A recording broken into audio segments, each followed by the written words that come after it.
اگر کدام شخص یک بار بگوید الله اکبر، یک بار بگوید لا اله الا الله، یک بار بگوید الحمدلله، یک بار بگوید سبحان الله، او عزل حجر عن طریق الناس، یا یک سنگ را پیغمبر گفتن از راه میگیرد و بیره میکند، او شوکتا،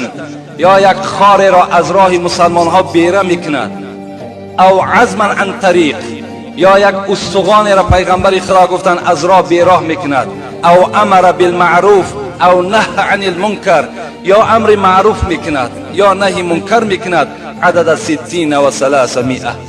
خداوند بر همون بنده موافق همین 360 رگی که دارد 360 ثواب در نامه اعمالش می نویسد. زیرا که برای یک امر معروف و نهی منکر از من کردن یا از شما کردن 360 رگ خدمت میکند.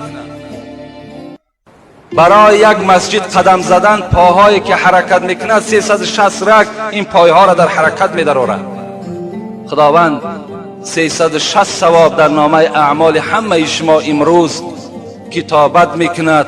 به خاطر آنه که شما به مسجد آمدین، برای شنیدن امر معروف آمدین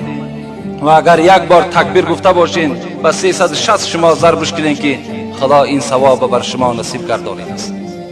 و خوش به حال اون برادرانی که در قد راه می آیند و آن چیزهایی که آزار مسلمان ها هست اونها را از راه بیراه میکنند.